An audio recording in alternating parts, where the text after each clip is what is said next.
യേശുവേ നന്ദി, യേശുവേ സ്തുതി. അമ്മ മാതാവ് പ്രത്യക്ഷപ്പെട്ട ഈ പരിപാവനമായ അൾത്താരയിൽ കയറി നിന്ന് സാക്ഷ്യം പറയാൻ സാധിച്ചതിനെ ഓർത്ത് ഈശോയ്ക്കും അമ്മ മാതാവിനും ആയിരം നന്ദി പറയുന്നു. എൻ്റെ പേര് ജോയ്സ്, ഇതെൻ്റെ ഭർത്താവ് സുബിൻ, അതുപോലെ തന്നെ കുട്ടികൾ ഷാരോൺ, സിനോൺ. ഞങ്ങൾ കുവൈറ്റിൽ നിന്നാണ് വരുന്നത്. ഞാൻ 2023 ആഗസ്റ്റിലാണ് ഉടമ്പടി എടുക്കാൻ കാരണം എൻ്റെ 2 കുട്ടികൾക്ക് വേണ്ടിയിട്ടാണ് പ്രധാനമായിട്ട് എടുത്തത്. എൻ്റെ മൂത്ത മോന് കാലിൻ്റെ മുട്ടിൻ്റെ താഴോട്ട് ഇങ്ങനെ അലർജി പോലെ ചൊറിഞ്ഞ് വട്ടത്തിൽ പൊട്ടുമായിരുന്നു. അത് ഭയങ്കരമായിട്ട് ഇങ്ങനെ പൊട്ടി രക്തം ഇങ്ങനെ ഒഴുകുമായിരുന്നു. ഞങ്ങൾ ഒത്തിരി ട്രീറ്റ്മെൻറ്റ് ചെയ്തു, ഹോമിയോയായും ആയുർവേദിക് അങ്ങനെ എല്ലാ ട്രീറ്റ്മെൻറ്റുകളും എടുത്തു. പക്ഷേ ഒരു തരത്തിലൊരു രക്ഷയുണ്ടായിരുന്നില്ല. അതുപോലെ തന്നെ എന്തൊക്കെ ചെയ്യാൻ പറ്റുന്നോ അതെല്ലാം ചെയ്തു, പക്ഷെ ഒരു രക്ഷയുണ്ടായിരുന്നില്ല. അങ്ങനെ ഞങ്ങൾ ഒരു പ്രാവശ്യം നാട്ടിൽ വന്നപ്പം 2023 കൃപാസനത്തിൽ വന്ന് ഉടമ്പടി എടുത്തതിൽ അതിലൊരു നിയോഗമായിട്ട് ഞങ്ങൾ ഇങ്ങനെ മോൻ്റെ കാലിൻ്റെ മുട്ടിന് താഴോട്ടുള്ള ഈ ചൊറിഞ്ഞു പൊട്ടുന്ന ഈ അലർജി പൂർണ്ണമായും എടുത്തു മാറ്റുന്ന പക്ഷം ഞങ്ങൾ കൃപാസനത്തിൽ സാക്ഷ്യപ്പെടുത്തിക്കോളാമെന്ന് പറഞ്ഞു.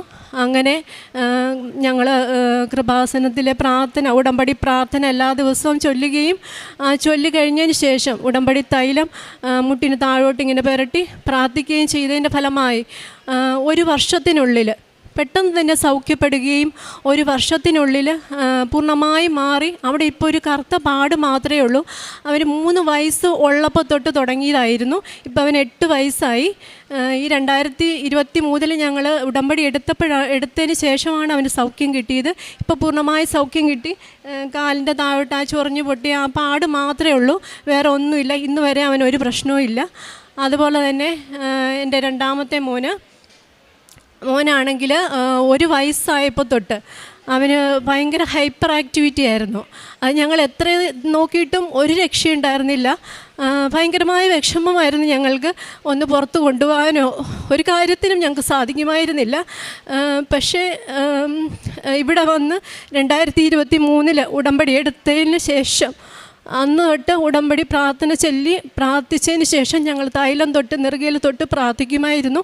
പ്രാർത്ഥിച്ചതിന് ശേഷം അവന് ഒത്തിരി ചേഞ്ചസ് വരാൻ തുടങ്ങി. ഇപ്പോൾ പരിപൂർണമായിട്ട് അവനിൽ നിന്ന് ആ ഹൈപ്പർ ആക്ടിവിറ്റി മാറി. ഇപ്പം നല്ല ഉത്തരവാദിത്വപൂർവ്വം, എൻ്റെ മൂത്ത മോനെ കഴിഞ്ഞും ഉത്തരവാദിത്വപൂർവ്വം കാര്യങ്ങൾ ചെയ്യുന്നത് അവനാണ്. ഇത്രയേറെ അനുഗ്രഹങ്ങൾ ഈശോയ്ക്ക് നന്ദി പറയുന്നു. പിന്നെ കാരുണ്യ പ്രവൃത്തിയായിട്ട് ഞങ്ങൾ ചെയ്യുന്നത്, എന്നെക്കൊണ്ട് പറ്റുന്ന പോലെ എനിക്ക് കിട്ടുന്ന സാലറിയിൽ നിന്നും ഒരു വിഹിതം, ഒരു ദശാംശമായിട്ടുള്ള പൈസ മാറ്റിവെച്ച് മറ്റുള്ളവരെ എനിക്ക് പറ്റുന്ന രീതിയിൽ സഹായിക്കാറുണ്ട്. ഞങ്ങൾ അവിടെ ആയതിൻ്റെ പേരിൽ എനിക്ക് ഒത്തിരി കാര്യങ്ങളൊന്നും ചെയ്യാൻ സാധിക്കില്ലെങ്കിലും പറ്റുന്ന രീതിയിൽ വീട്ടിലേക്കാണെങ്കിലും പൈസ അയച്ചു കൊടുത്ത് അമ്മേനെ കൊണ്ട് കാര്യങ്ങളൊക്കെ ചെയ്യിപ്പിക്കാറുണ്ട്.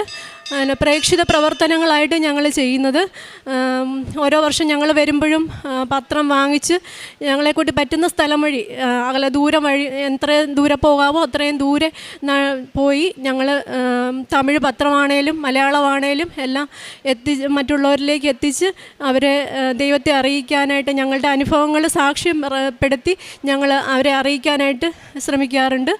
അതുപോലെ തന്നെ ഓരോ ദിവസത്തെ പ്രാർത്ഥനകൾ, ധ്യാനം, ഓരോ ആഴ്ചയിലെ ധ്യാനവും അതുപോലെ തന്നെ ഓരോരുത്തരുടെ സാക്ഷ്യങ്ങളും എല്ലാം വാട്സപ്പിലൂടെയും സോഷ്യൽ മീഡിയ വഴി ഞങ്ങൾ പരമാവധി ഷെയർ ചെയ്യാനായിട്ട് ശ്രമിക്കുന്നുണ്ട്.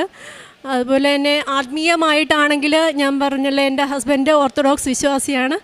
അപ്പം കൂടുതലായിട്ട് അവർക്ക് പ്രാർത്ഥനകളോട് അത്ര ഇതില്ല.